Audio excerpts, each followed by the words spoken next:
Hello dear students, welcome back to my channel physics SPC. Heat transfer का एक question. The power received at a distance D from a small metallic sphere of radius R less than D and at temperature is P. ये received power है एक point पर। If temperature is double and distance reduce to half of the initial value, the power received at that point will be. चार choice करके solution. देखो, इसमें दो case हैं। पहला केस समझते हैं। फर्स्ट केस कि एक हमारे पास एक मेटलिक स्फीयर है स्मॉल। ये मेटलिक स्फीयर है जिसकी रेडियस स्मॉल आर है और टेम्परेचर टी है। सरफेस का टेम्परेचर है ये, ठीक है। एक मेटलिक स्फीयर है, इसकी रेडियस आर, इसके सरफेस का टेम्परेचर टी है। ये कितनी पावर रेडिएट कर रहा है, पहले रेडिएट पावर निकालें। कितनी रेडिएट पावर करेगा? किसी भी बॉडी का टेम्परेचर अगर 0 केल्विन टेम्परेचर से ज्यादा है तो वो एनर्जी रेडिएट करता है in the form of electromagnetic wave. तो इस बॉडी का टेम्परेचर टी है तो ये एनर्जी रेडिएट कर रहा होगा ऐसे। ये एनर्जी रेडिएट कर रहा है, तो कितनी पावर रेडिएट कर रहा है उसको निकाल लें। रेडिएट पावर निकाल लें पहले। तो यहां लिख सकते हैं D Q R over D T. इसे P1 मान लेता हूं। ये रेडिएट पावर है, ये P नहीं है, वो रिसीव्ड पावर है अलग। ये रेडिएट पावर कितनी करी इस मेटलिक स्फीयर ने। इसे कह सकते हो आप यहां पे एनर्जी रेडिएट्स पर सेकेंड, या पावर भी बोल सकते हो। स्टीफन्स लॉ से निकाल लें इसको। Sigma Stefan's constant, emissivity and area of the body. इस बॉडी का एरिया लिखें जो मेटलिक स्फीयर है, इसका एरिया तो 4 पाई स्मॉल आर स्क्वायर। और बॉडी का टेम्परेचर केल्विन में लिखते हैं तो T4। इतनी पावर वो रेडिएट कर रहा है बेटा। वॉट जूल पर सेकंड भी ले सकते हो, ठीक है ना। इतनी पावर रेडिएट कर रहा है ये। अब इसके सेंटर से डी दूरी पर एक पॉइंट पर जो पावर रिसीव कर रहा है वो P है। Received power at point P, इस वाले पॉइंट पर, एट दिस पॉइंट, इस वाले पॉइंट पर कितनी पावर रिसीव करी? पावर रिसीव्ड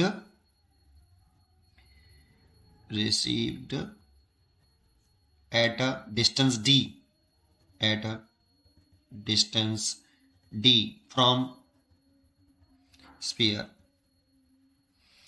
तो इस वाले पॉइंट पे कितनी पावर रिसीव करी उसे आप इंटेंसिटी कह सकते हो। उसे क्या कह सकते हो? 1 मीटर स्क्वायर एरिया पर जो पावर रिसीव करी उसे बोलेंगे इंटेंसिटी। कैसे समझते हैं?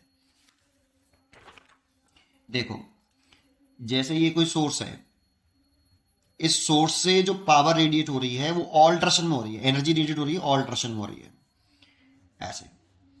तो इस सोर्स से डी दूरी पर अगर चले जाएं हम और एक स्फीयर कंसीडर कर लें ऐसे, तो इससे कितनी एनर्जी रेडिएट हुई, कितनी पावर रेडिएट हुई, कितने एरिया से? 4 पाई डी स्क्वायर एरिया से। इसने जो पावर रेडिएट करी ना, टोटल पावर है। ये जो टोटल पावर रेडिएट कर रहा है ये टोटल पावर है जो कितने एरिया पे गिर रही है? 4 पाई डी स्क्वायर एरिया पे गिर रही है।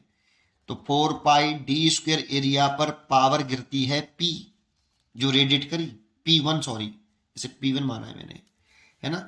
तो 4 पाई डी स्क्वायर एरिया पर कितनी पावर गिर रही है? P1 जो इसने रेडिएट करी।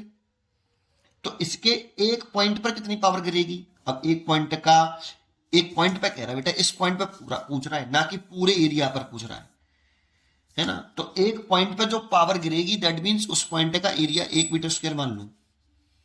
इस पॉइंट का एरिया 1 मीटर स्क्वायर मान लूं तो 1 मीटर स्क्वायर एरिया पर पावर गिरेगी P1 बटे 4 पाई डी स्क्वायर। इसको हम इंटेंसिटी बोलते हैं। तो P is equal to P1 upon 4 pi D square. 1 metre square area पर जो पावर गिरती है उसे इंटेंसिटी बोलते हैं, या 1 मीटर स्क्वायर एरिया पर 1 सेकंड में जो एनर्जी गिरती है उसे इंटेंसिटी बोलते हैं। तो 1 मीटर स्क्वायर एरिया पर 4 पाई डी स्क्वायर एरिया पर पूरे सरफेस एरिया पर पावर गिरेगी वो P1। तो 1 मीटर स्क्वायर एरिया पर जो पावर गिरेगी उसे इंटेंसिटी बोलेंगे। तो यही हमसे पूछ रहा है। तो फर्स्ट केस है ये। तो यहां पर वैल्यू पुट कर दें। P1 की value sigma E 4 pi R square T की power 4 over 4 pi D square. ये फर्स्ट केस है बेटा। और इसकी वैल्यू हमें क्वेश्चन में दे रखी है इस वाले की, कि इसको P माना है उसने क्वेश्चन में। P माना है इसको, P क्वेश्चन में माना है कि रिसीव कितने कर रहा है? The power received at distance d is p, तो p कंसिडर किया है फर्स्ट केस। सेकंड केस क्या कह रहा है, स्पीयर यही है, रेडियस भी यही है, लेकिन इसका टेम्परेचर 2t कर दिया, डबल कर दिया है। जब टेम्परेचर डबल कर दिया है तो जो रेडिएट पावर होगी P2, ये भी कितनी हो जाएगी, सिग्मा E4πr², और t की जगह पर 2t हो जाएगा, 2t की पावर 4। इतनी एनर्जी तो रेडिएट करी उसने, इससे d कितनी दूरी पर, d/2 दूरी पर, डिस्टेंस भी आधी कर दी है। If temperature double and distance reduce to half the initial value, अब इस जगह पर वो कितनी पावर रिसीव करेगा ये पूछ रहा है। तो बदला क्या है बेटा, P dash is equal to, P की जगह पे P डैश, P1 की जगह पे P2 हो गया है, ओवर 4 पाई, D की जगह पे d/2 हो गया है, d/2 का होल स्क्वायर। P2 की वैल्यू कितनी, सिग्मा E4πr², और 2 की पावर 4 करें तो 2 इंटू 2 इंटू 2 इंटू 2, 4 और 4 16, तो 16 हो जाएगा। तो 16 t की पावर 4 ओवर 4 πd², और नीचे v इधर भी 4 हो जाएगा, है ना। तो 16 और 4 को अलग कर लूँ तो 64 हो गए, 4 को ऊपर ले जा, और सिग्मा E4πr² t की पावर 4 ओवर 4 πd², इसकी जगह पे क्या ले सकते हैं हम, इसकी जगह पे लिख सकते हैं p। इसीलिए p डैश की जो वैल्यू आ गई 16, वो 64, p dash is equal to हो गया 64p, ये p इज इक्वल टू आ गया 64, इसकी जगह p लिख सकते हैं तो p, तो इसीलिए इसकी चॉइस हो गई D, D is correct choice, 64p। उम्मीद करता हूं कि आपको ये क्वेश्चन जरूर समझ में आया होगा। पढ़ते रहिए और खुश रहिए। Thank you.